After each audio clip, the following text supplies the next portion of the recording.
Alhamdulillah, assalamualaikum warahmatullahi wabarakatuh. Kepada pemirsa yang aku cintai di mana saja Anda berada, yang bisa mengkobi di layar kaca Anda lewat kanal YouTube Kebanggaan Anak Bangsa Gua Ngeruja. Kali ini aku akan memenuhi permintaan dari pemirsa, Mbah tolong dibikinkan suatu karya tembang lagu, yaitu mengenai tentang antara dua asmara, yaitu Jessica dan Mbak Zaki, Mas Jaki ya. Terima kasih. Mungkin lirik yang aku tulis ini kalau ada kesamaan dalam kisah hidup hanya kebetulan saja. Sebenarnya lagu yang saya ciptakan ini adalah, yaitu isi dari lirik ini adalah itu apa namanya? Ya, untuk mengena ke semua mereka yang pernah melakukan bahtera cinta. Terima kasih. Lagu terbaru ciptaan Gua Ngeruja, permintaan dari pemirsa, ya, digaungkan oleh penyanyi tunggal yaitu Gua Ngeruja. Selamat menikmati karya lagu buat Mbak Jessica dan Mas Jaki, permintaan dari pemirsa.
mumpung aturung kepacut dipikir tak umpara tinimbang lara ana jerone ati.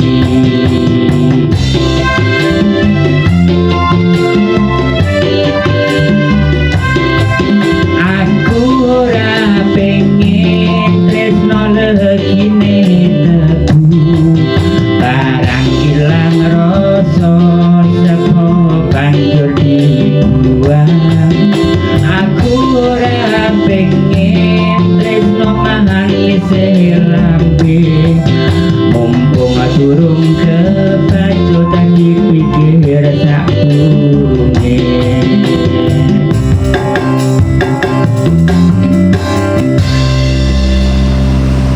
Iya, demikian tadi saya rilis lagu ciptaan Gua Rujak, di mana lagu ini adalah permintaan dari para penggemar Gua Rujak, netizen yang selalu berkomen di kolom komentar.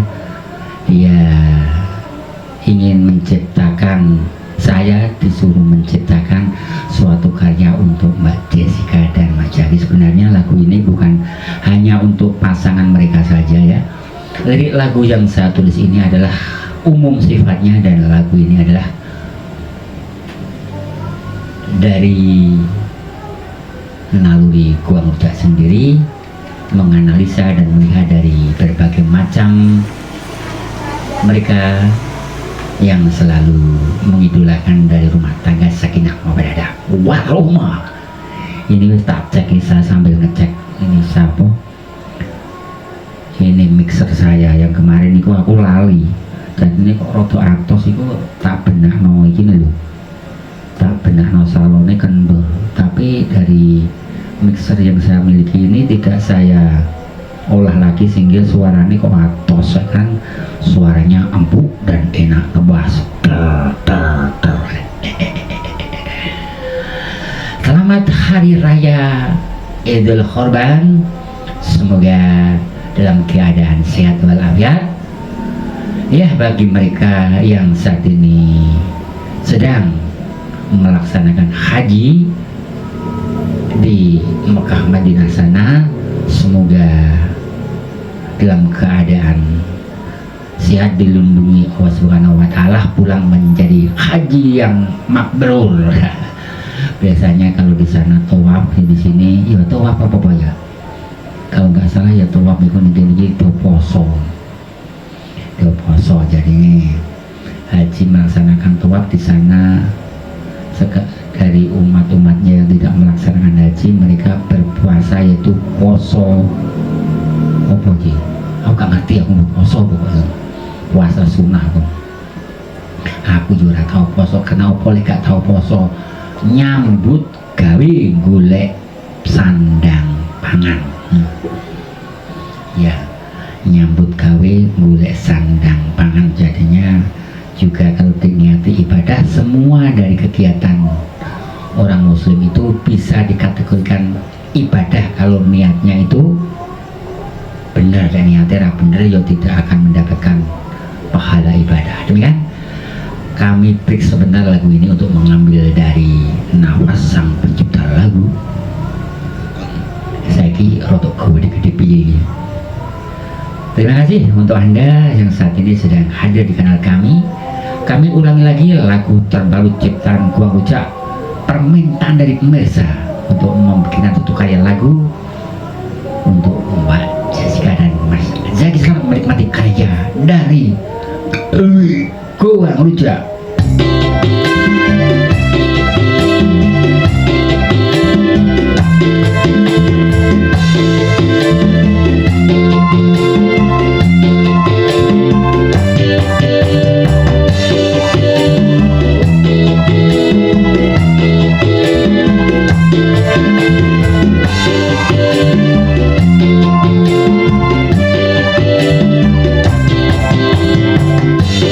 Tak terima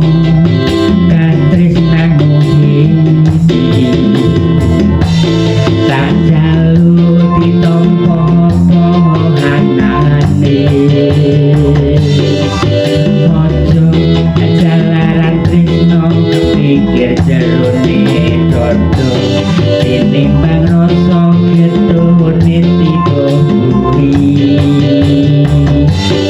lunture tresno citrane janji maune sayang akhire benci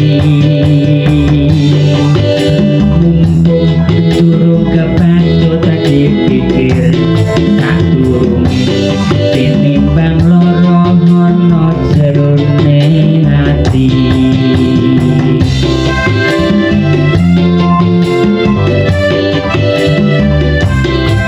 aku ora pengen tresno legine tebu barang ilang rasa sepo banjur dibuang aku ora pengen tresno manis lambe mumpung durung kepacut dipikir sadurunge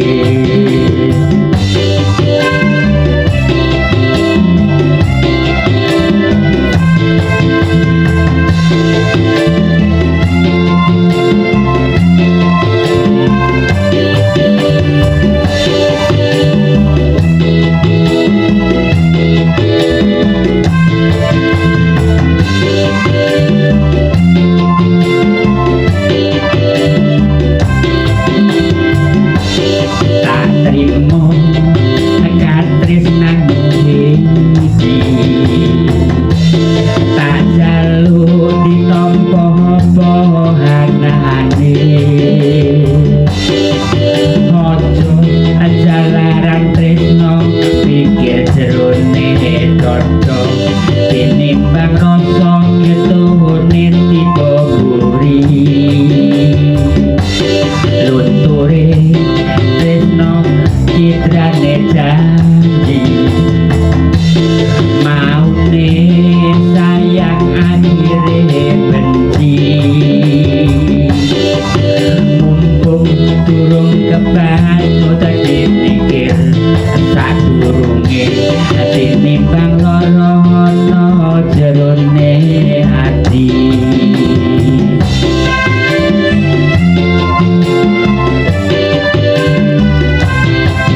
aku ora pengen tresno manis tebu barang ilang rasa sepo banjur dibuang aku ora pengen tresno manis lambe mumpung durung kepacut dipikir sadurunge.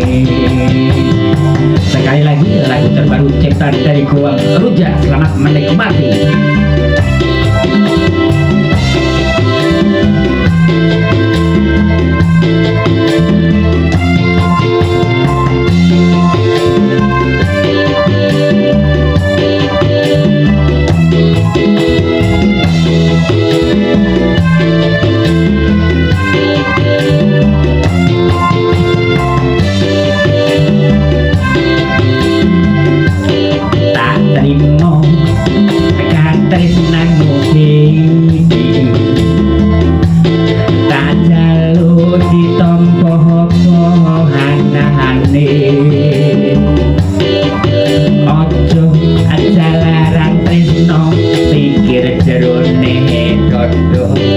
tinimbang rasa getone tiba buri lunture tresno citrane janji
saja lagu terbaru ciptaan dari Kongcak memenuhi permintaan dari pemirsa.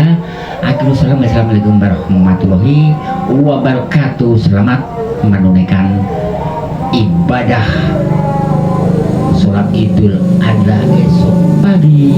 Thank you, terima kasih. Assalamualaikum warahmatullahi wabarakatuh.